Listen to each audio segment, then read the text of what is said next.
Di dalam surat An-Nisa, surat keempat ayat 145, Allah Subhanahu wa taala menjelaskan bahwa orang yang munafik ini akan mengalami nasib yang sangat menyedihkan nanti di dalam kehidupan alam akhiratnya. Karena orang munafik itu dia akan ditempatkan di neraka yang paling bawah, yang dalam bahasa sederhana kita sering menyebutnya dengan istilah kerak neraka. Jadi na'udzubillahi min zalik, kita berlindung kepada Allah dari hal-hal buruk seperti ini. Jangan sampai kita memiliki sifat khianat, jangan sampai kita melakukan perbuatan khianat, karena itu mazmumah, sesuatu yang tercela, dan khianat itu bahagian dari nifak, kemunafikan, dan hukuman bagi orang munafik dalam kehidupan di alam akhirat itu sangat berat. Mereka akan menempati neraka yang paling bawah. Di dalam surat An-Nisa ayat 145, Allah berfirman, innal munafiqina, sesungguhnya orang-orang munafik itu fiddarkil asfali minan nar, dia akan berada pada tingkatan paling bawah dari neraka. Walan tajidulahum nasira, dan kamu tidak akan mendapatkan bagi mereka seorang penolong pun.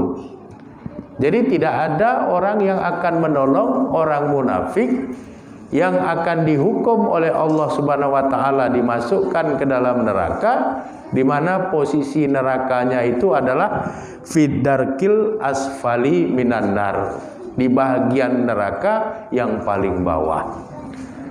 Jadi sangat menyedihkan, sangat menderita kehidupan orang-orang munafik dalam kehidupan di alam akhirat.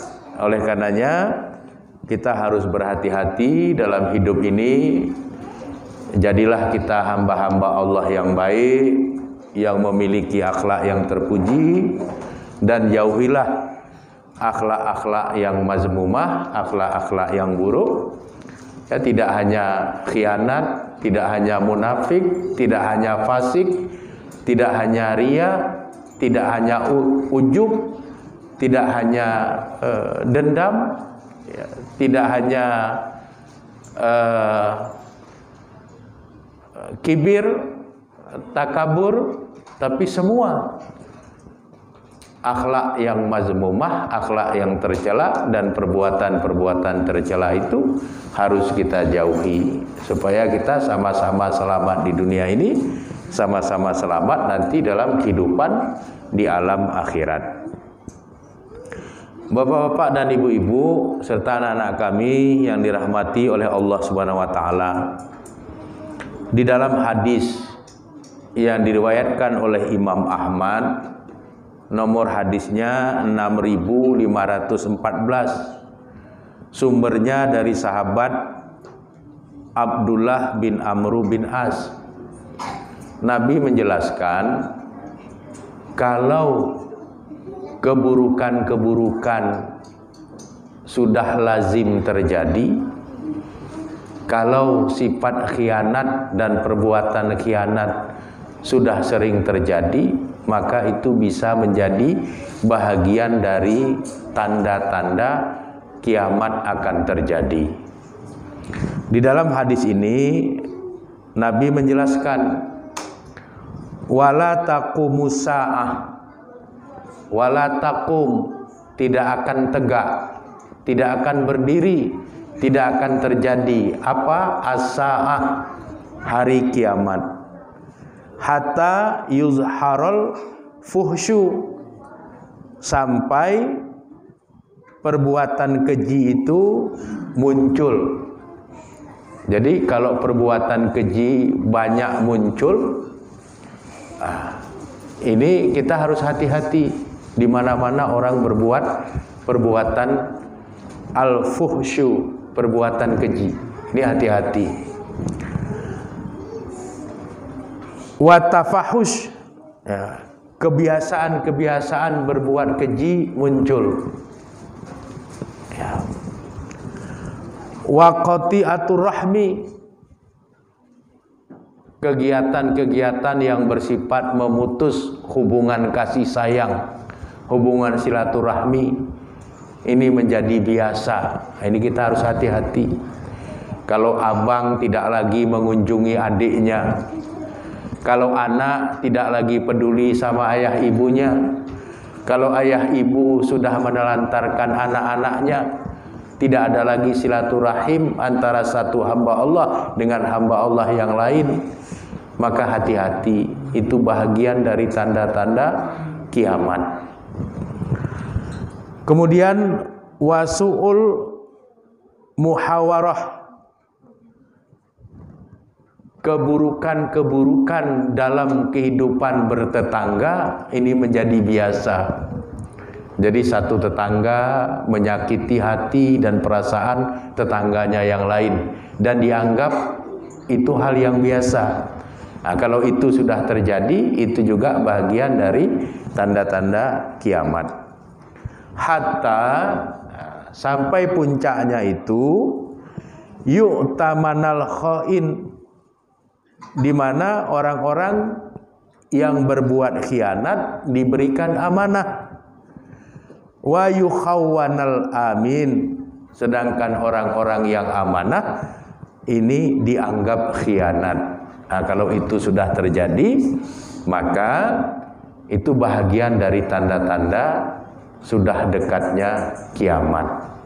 Jadi tanda-tanda hari kiamat itu banyak. Termasuk diantaranya kata Nabi, kalau perbuatan keji sudah sering muncul. Yang kedua, kalau perbuatan keji itu sudah dianggap sebagai perbuatan yang biasa. Jadi kalau perbuatan yang keji, yang buruk, yang sadis dianggap sudah biasa, itu tanda-tanda kiamat. Kemudian kalau orang tidak lagi melakukan jalinan ikatan kasih sayang, yang ada satu hamba Allah bertengkar dengan hamba Allah yang lainnya, satu hamba Allah itu tidak menyukai hamba Allah yang lainnya, abang tidak peduli dengan adik dan kakaknya, anak tidak peduli dengan ayah ibunya, ayah ibu tidak mempedulikan anak-anaknya. Satu komponen hamba Allah tidak sayang lagi sama komponen hamba Allah yang lain. Itu namanya terputuslah tali silaturahim, tali kasih sayang di antara mereka. Kalau itu sudah terjadi dan lazim menjadi hal yang biasa, itu menjadi bahagian dari tanda-tanda akan terjadinya kiamat. Kemudian antara satu tetangga dengan tetangga yang lain itu sudah sering saling berbuat keburukan. Ya. Antara satu tetangga dengan tetangga lain sudah saling berbuat keburukan, yang seharusnya mereka membangun kebaikan dan kebersamaan, tapi yang dibangun adalah keburukan dan permusuhan. Nah, kalau itu sudah terjadi, itu juga bahagian dari tanda-tanda dunia ini akan kiamat.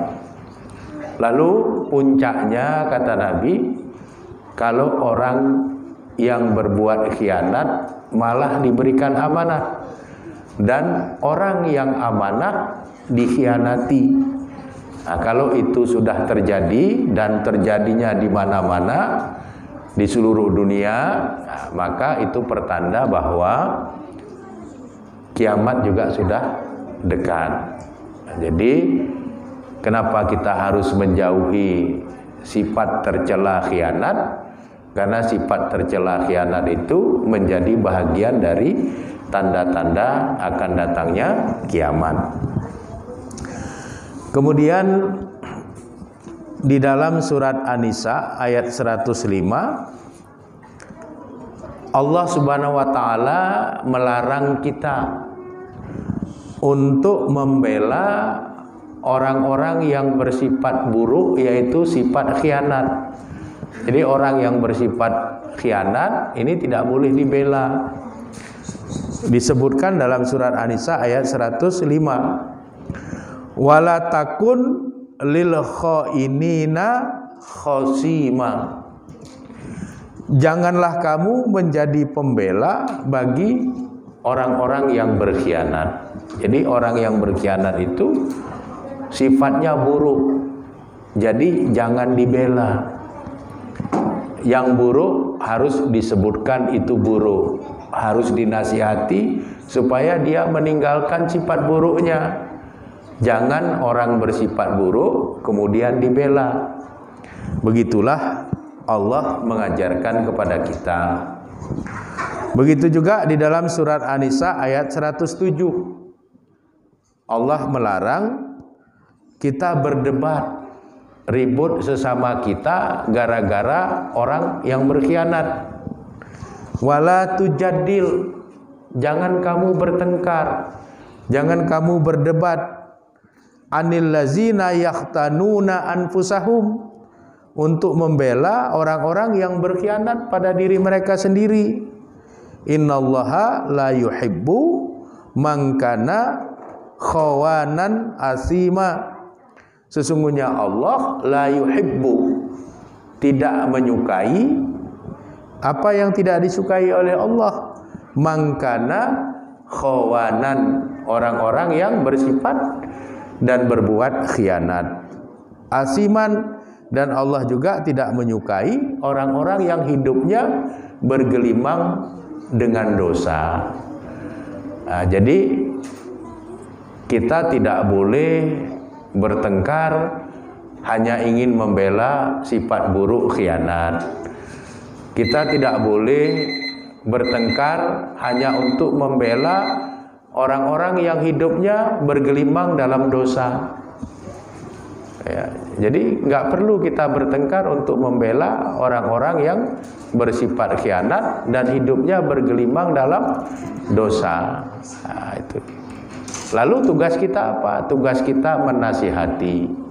Wa tawasobil haq wa tawasobisab. Saling menasihati di dalam kebenaran, saling menasihati di dalam kesabaran.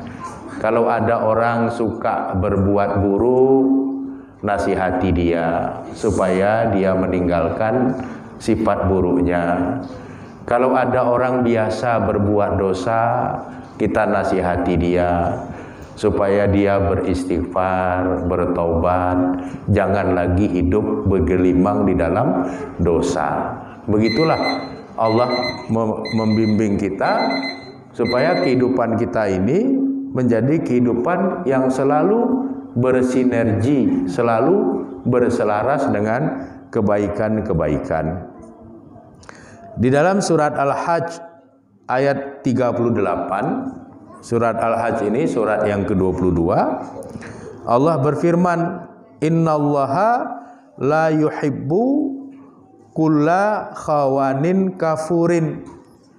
Sesungguhnya Allah tidak menyukai setiap perbuatan khianat dan tidak menyukai setiap perbuatan yang mengkufuri nikmat. Itu tidak disukai oleh Allah. Jadi sifat khianat dan kufur kepada nikmat Allah ini tidak disukai oleh Allah Subhanahu wa taala. Oleh karenanya kita harus menjaga diri, jangan sampai kita melakukan perbuatan-perbuatan yang seperti itu.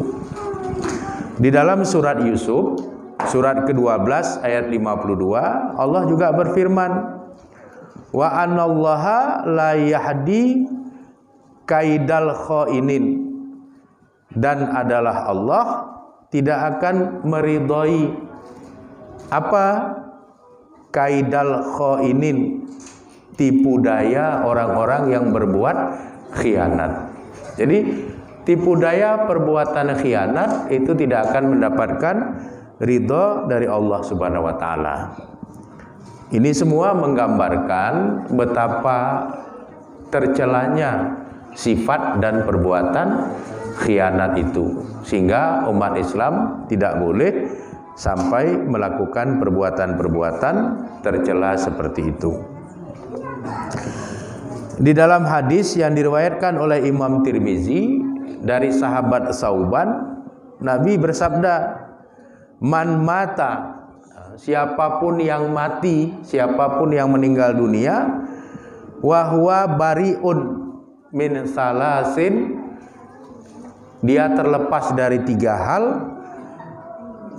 yaitu al-kibru, sombong, wal hululi awil khain, yaitu sifat khianat, wadaini, dan hutang, dakhalal jannah, dia akan masuk ke dalam surga. Artinya orang yang meninggal dunia pada dirinya tidak ada kesombongan, pada dirinya tidak ada perbuatan khianat, pada dirinya tidak ada meninggalkan hutang, maka dipastikan kalau dia melakukan kewajiban-kewajiban yang lain, dia akan masuk ke dalam surga. Maka jangan sampai kita meninggal dunia dengan membawa 3 hal ini. Jangan sampai kita meninggal dunia sebagai orang yang sombong. Jangan sampai kita meninggal dunia sebagai orang yang ada sifat khianat. Jangan sampai kita meninggal dunia meninggalkan hutang dengan niat tidak mau bayar. Kalau itu ada, maka kita tidak akan masuk ke dalam surga. Tapi kalau ketiga hal itu tidak ada, kewajiban-kewajiban yang lain sudah kita lakukan dengan sempurna, maka insya Allah kita akan masuk ke dalam surga. Jadi jangan pernah sombong. Hiduplah dengan tawadhu, hiduplah dengan rendah hati. Jauhilah sifat khianat, jangan tidak jujur dalam hidup ini. Tunaikanlah amanah. Kemudian jangan gampang berhutang dalam hidup ini, supaya pada waktu kita meninggal tidak meninggalkan hutang, terutama hutang yang diniati untuk tidak dibayar. Karena ada orang waktu dia mau berhutang, niatnya nggak mau bayar. Ya. Beda orang yang berhutang tapi niatnya mau bayar, tapi belum ada rezeki untuk membayar. Nah, ini berbeda dengan orang yang memang berhutang, memang niatnya nggak mau bayar. Sudah ada rezeki pun dia tetap nggak mau bayar. Nah, ini menjadi persoalan nanti dalam kehidupan di alam akhirat. Dia bisa tidak masuk surga karena hal-hal yang seperti itu. Lalu yang terakhir, hadis yang diriwayatkan oleh Imam Tirmizi dari sahabat Anas bin Malik. Nabi mengatakan, la imana liman la amanatalahu. Tidak ada iman bagi orang yang tidak menunaikan amanah. Jadi orang yang khianat itu sama dengan tidak ada iman. Begitulah bahayanya sifat khianat, karena disamakan dengan orang yang tidak punya iman. Kemudian Nabi mengatakan, waladina liman la ahdalahu. Tidak ada agama bagi orang yang suka sekali mengingkari janji. Jadi orang yang suka sekali mengingkari janji itu dipandang orang yang tidak beragama. Jadi kita bisa bayangkan kalau meninggal dunia dalam keadaan khianat, berarti tidak ada iman. Tidak ada iman, tidak akan selamat dalam kehidupan akhirat. Sering sekali mengingkari janji, meninggal dunia sebagai orang yang tidak beragama. Artinya dia meninggal tidak dipandang sebagai seorang muslim atau muslimah. Dan ini sangat berbahaya. Karena dalam pengajian kita yang lalu, pada saat saya membahas tentang kematian yang indah, syarat kematian yang indah itu adalah kematian yang diiringi oleh 3 hal. Yang pertama iman Islam, yang kedua amal soleh, yang ketiga ada ridho dari Allah Subhanahu wa taala. Kalau ketiga itu ada, itu kematian yang indah. Tapi kalau orang khianat, ini sama dengan nggak ada iman. Orang yang terus-menerus mengingkari janji sama dengan nggak punya agama, kata Nabi. Lalu kalau dia meninggal tanpa iman, meninggal bukan sebagai orang Islam. Jadi itu sangat berbahaya. Jadi jauhilah akhlak buruk, akhlak mazmumah, akhlak tercela dalam bentuk sifat-sifat dan perbuatan buruk, termasuk di dalamnya sifat khianat. Kemudian sifat-sifat selalu berulang-ulang mengingkari janji. Kalau tidak bisa memenuhi janji, janganlah berjanji, karena itu lebih selamat untuk kita dalam kehidupan di dunia ini dan juga untuk kehidupan di alam akhirat. Inilah yang bisa saya sampaikan. Mudah-mudahan Allah Subhanahu wa taala melindungi kita semua dari semua keburukan-keburukan sifat, dari semua perbuatan-perbuatan buruk. Dengan demikian kita akan selamat di dunia ini, selamat juga dalam kehidupan di alam akhirat kelak. Kurang dan lebih saya mohon maaf, kepada Allah Subhanahu wa taala saya mohon ampun. Hadanallahu wa yakum ajmain. Wallahu a'lam bishawab. Walhamdulillahirabbil alamin. Assalamualaikum warahmatullahi wabarakatuh.